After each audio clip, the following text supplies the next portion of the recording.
Hello everyone, welcome to Kitty's Kitchen. Today we're going to be making crispy fried pork belly. Pork belly is actually quite easy to cook in many different ways. Today though, I thought I would show the quickest and easiest recipe I know that is good in a lot of different ways. So let's get started. What I have here in my pan is pork belly without the skin. It comes this way in the grocery store in my area. And I've cut it into about one half piece chunks. You can see it there. The size really doesn't matter. It's whatever you like. If you cut it in bigger chunks, the inside will be softer and more fatty and umptious, I guess you could say. This way they'll be a little bit more crispy on all the edges. This will take a few minutes. What you want to do, if you've ever rendered pork fat, you'll know what I'm talking about, but if you have not, you have to start it off cooking on fairly slowly so that you don't burn it before you cook it. Many people like their pork belly not crispy. Many people like the pork belly sort of delicate and sauteed, but today we're going to make it crispy. We're going to make it crispy. Most people like crispy things, and so let's go there. You can start to hear it sizzling a bit there, so we're going to start to move it around. One of the important things about making crispy pork belly, or pork belly in general, in the frying pan, is to move it around so that it doesn't burn on one side and it's kind of raw looking on the other. So that's what I'm going to do right now.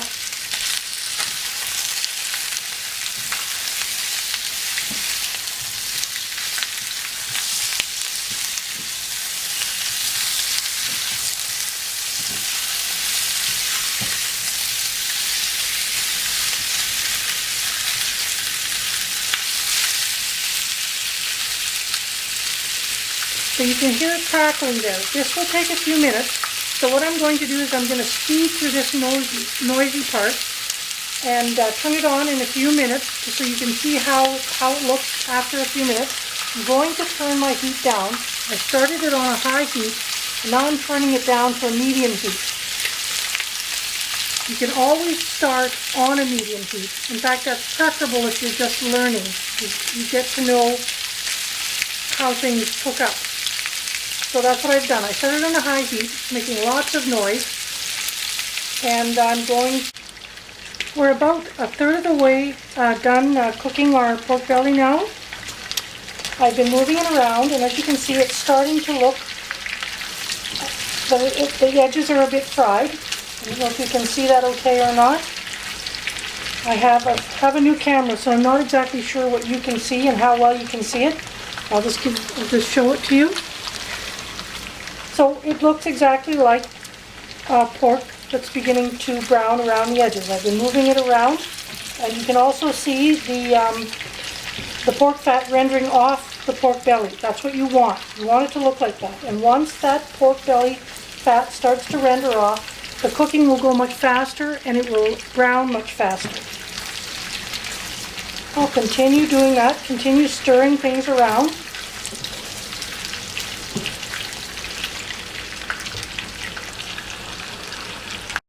We've been cooking our pork belly now for about 10 or 12 minutes.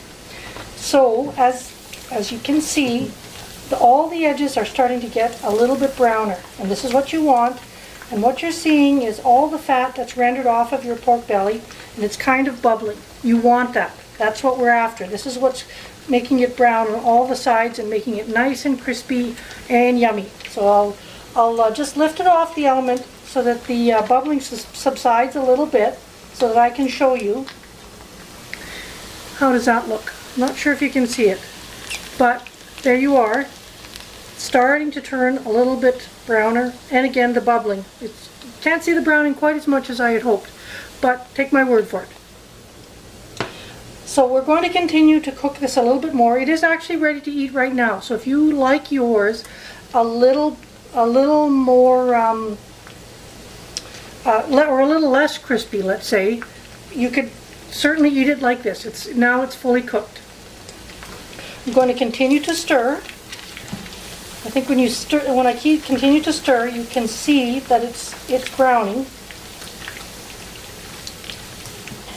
And for our purposes today, as I said, I'm going to make them just a little bit crispier than this. And we are also going to save the rendered fat off of this. You can save this fat and use it for cooking other things.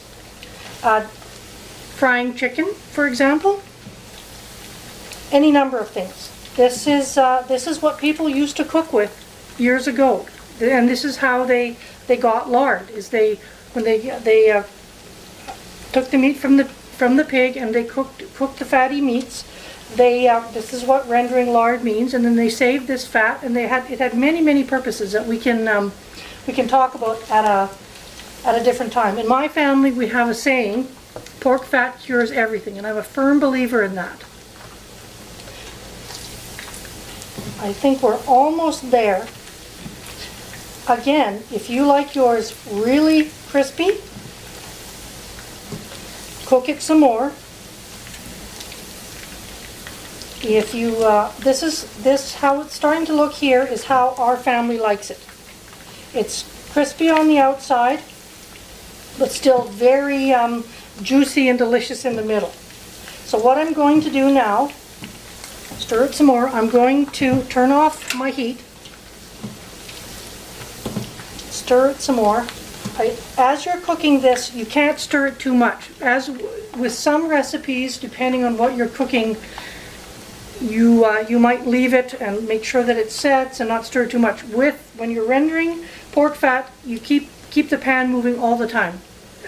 Moving it more gives you a more even browning of all the pieces. Even if your pieces weren't all of the same size, that doesn't matter. If you just keep them moving like this, you'll still get a good result, and you don't have to worry too much about such things.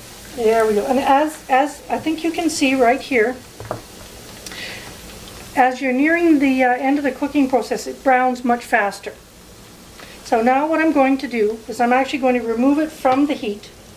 And I have here a slotted spatula and just a stainless steel bowl. Don't put your rendered pork fat into a plastic bowl. It'll melt holes in it. So what I'm going to do is scoop them out now into this bowl. Just quickly. And a little bit of fat is good like that. You can see the fat is clinging to them, which is what you want. Not too much, but it's what you like. So we are just almost all the pieces here. Almost there. Two more little babies. Oh, okay, 1, 2.